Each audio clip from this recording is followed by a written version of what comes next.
Cinema diary में आप सभी का स्वागत है। आज हम एक्सप्लेन करेंगे विजय थलापति की हाल ही में रिलीज हुई film the greatest of all time got. Film की शुरुआत में हमें बताया जाता है कि भारत की एंटी टेररिज्म स्क्वाड के चीफ राजीव मेनन को गद्दार घोषित किया गया है। उसे ढूंढने के लिए दुनिया भर में भारतीय एजेंट्स को एक्टिव किया जाता है। सीन शिफ्ट होता है। केन्या के एक इलाके में से ट्रेन पसार हो रही है। एक स्नाइपर दूर से पोजीशन ले रहा है। वो अपने साथियों को बताता है कि 80 सेकंड में एक चॉपर ट्रेन पर लैंड होगा। चॉपर के लैंड होते ही कुछ लोग एक आदमी को नकाब बांधकर ट्रेन के अंदर लाते हैं। उस आदमी के हाथ खोलकर ट्रेन में बनी लैब में ले जाया जाता है, जहां वो जांच करके कहता है कि ये यूरेनियम असली नहीं है। ज़्यादा जांच करने के लिए यूरेनियम को लैब में ले जाना होगा। तभी उस आदमी का एक साथी आकर ट्रेन पर बम लगाना शुरू कर देता है। ट्रेन में राजीव मेनन आता है और बताता है कि यूरेनियम तो ओरिजिनल है, लेकिन जो साइंटिस्ट आया है वो नकली है। इतना कहते ही सभी लोग उस पर गन तान देते हैं। राजीव मेनन उसे पहचान जाता है और कहता है कि गांधी खुद वेश बदल कर आया है। तभी ट्रेन के डिब्बों में ब्लास्ट होना शुरू होता है और गांधी जो नकली साइंटिस्ट बनकर आया था वो दुश्मनों की मशीन गन से उन्हें ख़त्म करना शुरू करता है। मेनन के साथियों को ख़त्म करने के बाद वो अपना मास्क उतारता है। जो फिल्म का हीरो है विजय, जिसका फिल्म में नाम है Gandhi. Gandhi anti terrorist unit का स्पेशल एजेंट है। ट्रेन में भीषण फाइट होती है। तभी स्नाइपर अजय बताता है कि यूरेनियम निकालने के लिए 4 मिनट का वक्त है, जिसके बाद ट्रेन ब्लास्ट हो जाएगी। उनका एक एजेंट सुनील हेलीकॉप्टर से सपोर्ट दे रहा है। गांधी मेनन के पास आता है, तभी डिब्बे में आग लग जाती है। गांधी का साथी कल्याण आकर उसे ले जाता है। गांधी लैब से यूरेनियम लेकर भागता है और हेलीकॉप्टर की रस्सी पकड़कर ऊपर आ जाता है। अगली सुबह गांधी तैयार होकर पूजा पाठ करता है और अपने बेटे जीवन को स्कूल ड्रॉप करने जाता है। गांधी और उसकी टीम अपने ऑफिस में मिलती हैं, जहां उनका बॉस नज़ीर आता है। गांधी और उसकी टीम केन्या में हुए ऑपरेशन का ब्यौरा देती हैं। कल्याण केन्या गवर्नमेंट की रिपोर्ट दिखाकर कहता है कि मेनन और उसके साथी ट्रेन ब्लास्ट में मारे गए। नज़ीर बताता है कि तुम्हारा अगला ऑपरेशन थाईलैंड में है, लेकिन गांधी की प्रेग्नेंट वाइफ उससे नाराज़ हैं और वो घर पर झगड़ा करती है। इसलिए गांधी उसे भी थाईलैंड ले जाने के लिए कहता है और वो अपनी फैमिली के साथ थाईलैंड आता है। रात को नसीर का फ़ोन आता है। गांधी और कल्याण ऑर्डर के मुताबिक एक होटल में जाते हैं और एक्सेस कार्ड वापस लाने का मिशन पूरा करके वापस आ जाते हैं। अगली सुबह गांधी अपनी फैमिली के साथ घूमने जा रहा है।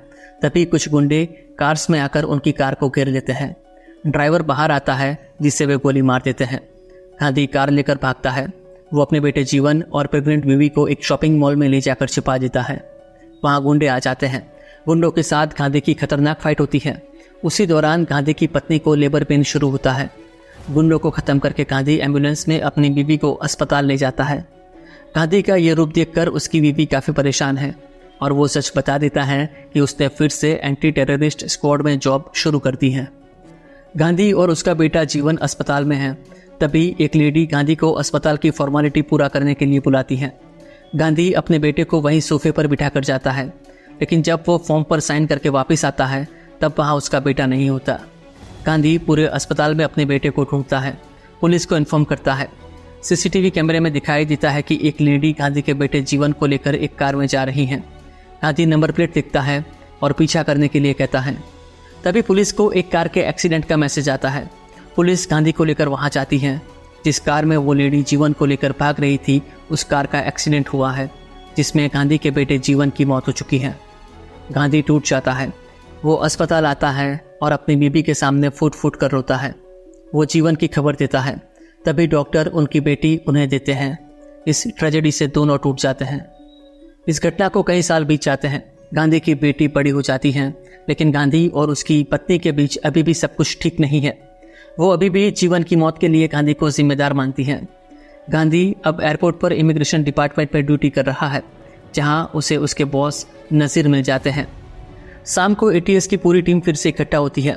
कल्याण बताता है कि मॉस्को में हमारी एम्बेसी रीओपन हो रही है, जिसका काफ़ी विरोध हो रहा है। वो गांधी को वहां जाकर इमिग्रेशन अफसरों को ट्रेनिंग देने के लिए रिक्वेस्ट करता है।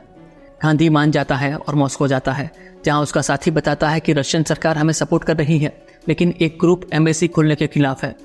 गांधी को बताया जाता है कि यहाँ के हमारे लोग और स्टूडेंट्स को भरोसा दिलाना है कि कुछ भी गलत नहीं होगा। गांधी एम्बेसी ऑफिस में है, तभी कुछ लोग आकर हमला कर देते हैं। गुंडे बुरी तरह से ऑफिस में मौजूद लोगों को पीटते हैं। गांधी उनसे लड़ता है। तभी मास्क लगाए हुए एक गुंडे से गांधी की झड़प होती है। वो उसका मास्क निकाल देता है और देखता है कि वो गुंडा बिल्कुल उसके जैसा लग रहा है। उसके साथी भी ये देखकर चकरा जाते हैं और उस लड़के को लेकर वहाँ से चले जाते हैं। अगली सुबह सुनील और गांधी कहीं जा रहे हैं, तभी गांधी को दूर से वो लड़का दिखता है। गांधी उसके पीछे जाता है, जीवन कह के उस लड़के को पुकारता है। वो लड़का रुक जाता है और कहता है कि आप मेरे पापा हो ना। फिर उससे पूछता है कि तू यहाँ कैसे। जीवन कहता है कि उसे कई चीज़ें याद नहीं, कल एम्बेसी में आपको देखा तो कुछ याद आ गया। मुझे अभी भी यकीन नहीं होता कि मेरे पापा मेरे सामने हैं। फैजल गैंग आप पर हमला कर सकती है, इसलिए आप घर चले जाओ, मेरा यहाँ से निकलना नामुमकिन है। फैजल गैंग उनका बाइक पर पीछा करती है। खतरनाक बाइक चेस होता है। गांधी सुनील को बताता है कि हमें यहाँ से निकालो। सुनील एक ट्रक अरेंज करता है जिसमें गांधी अपने बेटे के साथ छिप जाता है और वहाँ से सही सलामत निकल जाता है। दोनों अगली फ्लाइट से इंडिया आ जाते हैं। गांधी जीवन को अपने घर लेकर आता है, जिसे देखकर अनु को यकीन नहीं होता। वो रोने लगती है। अगले दिन गांधी को नसीर का फ़ोन आता है जो उससे मिलने बुलाता है। नसीर की गाड़ी ट्रैफिक सिग्नल पर खड़ी है, तभी बाइक पर एक आदमी आता है और कार में ग्रेनेड डालकर चला जाता है। नसीर कार से बाहर भागता है, तभी भयानक ब्लास्ट होता है। बाइक सवार गुंडा नसीर का पीछा करता है, वो उस पर गोलियां चलाता है। नसीर मेट्रो स्टेशन में भागता है। भागते वक्त नसीर का फ़ोन गिर जाता है, जिसे फैजल गैंग का आदमी उठा लेता है, लेकिन उसके पास से भी ये फ़ोन चोरी हो जाता है। नसीर ट्रेन में चढ़ जाता है। बाइक सवार ट्रेन का पीछा करता है और अपनी बाइक ट्रेन से टकराकर ट्रेन में आता है। वो नसीर के सामने आता है, वहीं नसीर के पीछे गांधी खड़ा है, क्योंकि नसीर के फ़ोन से उसने मेट्रो ट्रेन की अनाउंसमेंट सुनी थी। गांधी और हेलमेट पहने उस गुंडे के बीच भयानक फाइट होती है और वो नसीर को मारकर वहाँ से भाग जाता है। गांधी उसका पीछा करता है, लेकिन वो अपने कपड़े निकालकर क्रिकेट टीम सपोर्टर की टी शर्ट में आ जाता है। उस जैसी टी शर्ट वहाँ कई लोगों ने पहनी है। ये लड़का और कोई नहीं बल्कि जीवन है, लेकिन गांधी को इसके बारे में पता नहीं चलता। गांधी और जीवन नज़ीर के अंतिम संस्कार में जाते हैं। गांधी अपनी टीम के साथ खड़ा है, जहां उसके बॉस बताते हैं कि नज़ीर ने चेन्नई आने से पहले अपने कंप्यूटर से कुछ डेटा अपने पर्सनल फ़ोन में ट्रांसफ़र किया था। इस डेटा को लेकर काफ़ी कन्फ्यूज़न है। नज़ीर का फ़ोन भी गायब है। गांधी कहता है कि मैं वापस स्क्वाड में आ रहा हूँ, मैंने फैसला कर लिया है, और उनकी सारी बातें दूर खड़ा जीवन सुन रहा है। अगले दिन गांधी ऑफिस आता है और डेटा चेक करता है। वहीं जीवन अपने आदमी से पूछता है कि मेट्रो स्टेशन वाला फ़ोन गया कहाँ।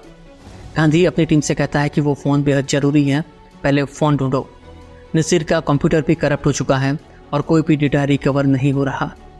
जीवन अपने आदमी को कहता है कि वो नसीर हमें फॉलो कर रहा था और हमारे प्लान भी उसके पास थे, जिसे वो गांधी को बताने जा रहा था।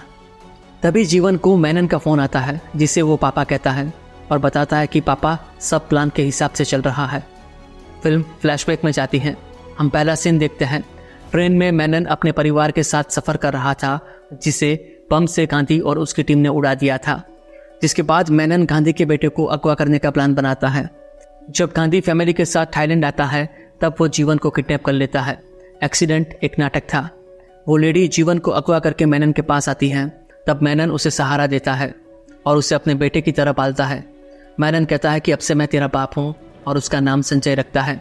संजय भी मेनन को अपना पापा मान लेता है। बड़ा होते ही संजय बिजनेस में आ जाता है। फिर एक दिन मौका देखकर मेनन संजय को बताता है कि मेरी आंखों के सामने मेरे परिवार को मारने वाले के बारे में आज पता चला है। संजय कहता है कि पापा आप अपना ध्यान रखो, मैं उन्हें मार दूंगा। तब मेनन कहता है कि तुम नहीं करोगे, क्योंकि बेटे के हाथों बाप की हत्या पाप है।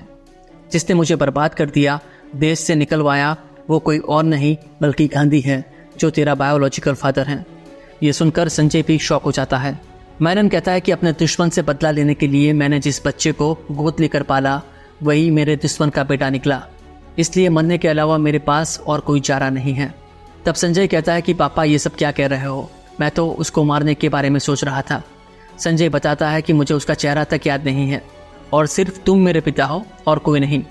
यह सुनकर मेनन खुश होता है, क्योंकि वो अपनी चाल में कामयाब रहा है। फिल्म रियल टाइम में आती है, जहां संजय मेनन को बताता है कि आपके ज़रिए मैं गांधी को ख़त्म करूंगा। मेनन बताता है कि मिशन ख़त्म होने तक उसे तुम्हारी असलियत का पता नहीं चलना चाहिए। गांधी अपनी फैमिली के साथ खाना खा रहा है। तब उसे फ़ोन पर बताया जाता है कि नज़ीर सर का फ़ोन ऑन हो चुका है, जिसका लोकेशन है माउंट रोड टावर, जिसे ट्रैक किया जा रहा है। सामने उसका बेटा संजय भी अपने आदमी को मैसेज करता है और उसे बुला लेता है। हम फ़ोन चोरी करने वाले को देखते हैं, जिसे गांधी फ़ोन करता है और कहता है कि फ़ोन मेरे दोस्त का है। वो कहता है कि अगर फ़ोन चाहिए तो 50,000 लेकर गांधी मंडप पर आओ। संजय को भी इसके बारे में पता है। वो अपने आदमी के पास जाकर फ़ोन चुराने वाले को फ़ोन करता है और कहता है कि मैं तुम्हें 1 लाख दूंगा, तुम फ़ोन मुझे दे दो। वो मान जाता है और उसे एक नई लोकेशन पर बुलाता है। गांधी की टीम को पता चल जाता है कि फ़ोन चुराने वाला दूसरी डायरेक्शन में जा रहा है। उसकी सारी डिटेल मिल चुकी है। गांधी उसे फ़ोन करके उसके असली नाम डायमंड बाबू से बुलाता है और कहता है कि मैं एंटी टेररिस्ट स्क्वाड से हूँ। मुझे मालूम है कि तुम्हें किसी ने फ़ोन करके कथीपुरा आने के लिए कहा है। वो एक खूनी है, उसी ने फ़ोन के मालिक का खून किया है और अब फ़ोन के लिए तुम्हें मारने आ रहा है। तभी संजय का फ़ोन आता है। गांधी डायमंड बाबू को फ़ोन उठाने से मना करता है और वहाँ पास में एक होटल है जहाँ जाने के लिए कहता है। डायमंड बाबू होटल में भाग जाता है। संजय भी उसके पीछे जाता है। तभी गांधी अपनी टीम के साथ वहाँ आ जाता है। गांधी का आदमी अजय आकर डायमंड बाबू से फ़ोन ले लेता है। वो वापस जा रहा है, लेकिन उसके सामने संजय बैठा है। वो जीवन कहते हुए उसके पास जाकर पूछता है कि तुम यहाँ क्या कर रहे हो। तब संजय कहता है कि अंकल मुझे फ़ोन दे दो। संजय उसे कमरे में बंद करके मार देता है और नज़ीर का फ़ोन ले लेता है। संजय का आदमी नज़ीर के फ़ोन से डेटा निकालकर फ़ोन को समुद्र में फेंक देता है। गांधी सुनील और कल्याण के साथ घर जा रहा है।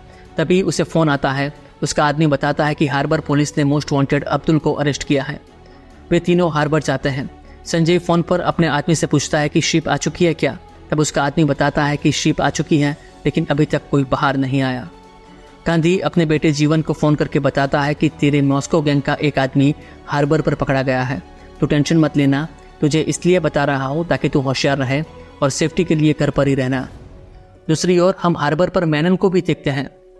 संजय तुरंत अपने आदमी निशान को फ़ोन करके बताता है कि अब्दुल को हार्बर सिक्योरिटी ने अरेस्ट किया है और डैड भी वहाँ है। ये बात उन्हें पता नहीं है।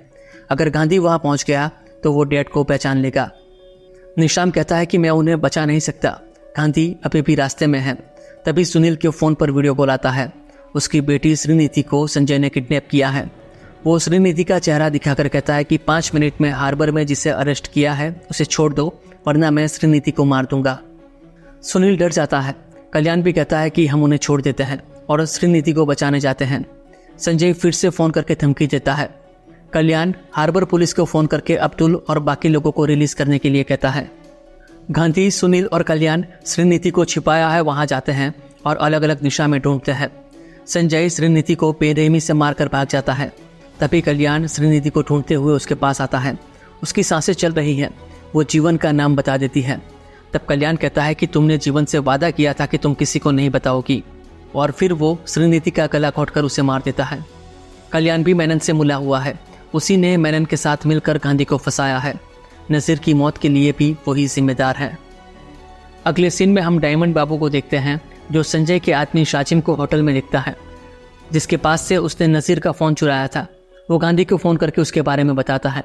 गांधी उसका पीछा करने के लिए कहता है। बाबू शाजिम का घर तक पीछा करता है और गांधी को वहाँ बुलाता है। शाजिम घर से बाहर जा रहा है। गांधी के आदमी उसका पीछा करते हैं। वहीं गांधी शाजिम के घर में जाकर छानबीन करता है और हार्ड ड्राइव का डेटा कॉपी कर लेता है। उस डेटा में अब्दुल के साथ मेनन दिखता है। गांधी कहता है कि इतने सालों बाद ये सामने आया है, मतलब कोई बड़ी प्लानिंग के साथ आया है। अगले दिन गांधी उसके आदमियों के साथ शाजिम के घर के बाहर फील्डिंग लगाता है। तब अनु फ़ोन करके बताती है कि जीवन घर में नहीं है। गांधी तुरंत उसे फ़ोन करता है, जो शाजिम को मिलने आया है। जीवन गांधी को बताता है कि मैं घर के पास ही हूँ, जल्दी घर जाता हूँ। तभी गांधी जीवन को शाजिम के साथ देख लेता है। उसी वक्त अजान होती है और संजय को पता चल जाता है कि गांधी भी आसपास हैं। संजय गांधी के सामने सरेंडर कर देता है। अब कल्याण कस्टडी में संजय का इंट्रोगेशन करता है। गांधी अंदर आकर संजय को थप्पड़ मारकर कहता है कि तुमने 3 लोगों को मार दिया। तब संजय सबके सामने कहता है कि पापा, ये सब मैंने आपके कहने पर तो किया है। आपने ही नज़ीर को मारने और श्रीनिधि को किडनैप करके डराने के लिए बोला था। लेकिन सुनील संजय की बात नहीं मानता और अंदर आकर उस पर गन तान देता है। लेकिन संजय उसकी गन छीनकर 3 गोली सुनील को मार देता है। उसी वक्त गांधी को फ़ोन आता है। मेनन और उसके आदमी अनु को किडनैप करके ले जा रहे हैं। वो गांधी को कहता है कि मेरे बेटे को मेरे पास ले आओ, और फिर उसे लेकर मेनन के पास आता है। मेनन गांधी को कहता है कि मैंने ही तेरे बेटे जीवन को किडनैप करके अपने बेटे की तरह पाला। दूसरी ओर संजय मेनन के मिशन को ख़त्म करने के लिए क्रिकेट स्टेडियम में पहुंच चुका है, जहां IPL का मैच हो रहा है। मेनन गांधी को बताता है कि संजय और तुम दोनों कस्टडी से भागकर मैच में ब्लास्ट करने वाले हो, जिसमें हजारों लोग मारे जाएंगे। मेनन के आदमी एक बड़ा सा बक्सा नाली में फेंकते हैं, जो नाली स्टेडियम के नीचे से पास होती है। स्टेडियम के मेन हॉल को खोलकर मेनन के आदमी बक्से को बाहर निकालकर वैन में रखते हैं। स्टेडियम में जाकर वे बक्से में से हथियार और बम निकालते हैं।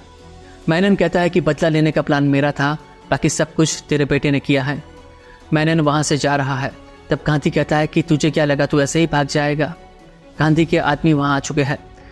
स्पेशल फोर्स के कमांडो आकर मेनन को अरेस्ट कर लेते हैं और ये जाल गांधी ने बिछाया था।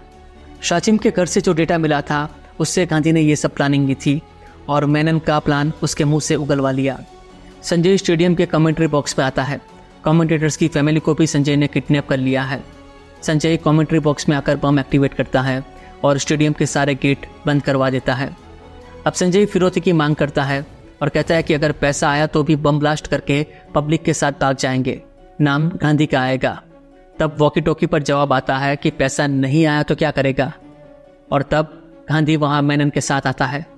गांधी कहता है कि बेटा अब तेरे असली बाप का टाइम है, बम को डिफ्यूज करके चुपचाप मेरे सामने आ, वरना तेरी आंखों के सामने मेनन की धज्जियां उड़ा दूंगा।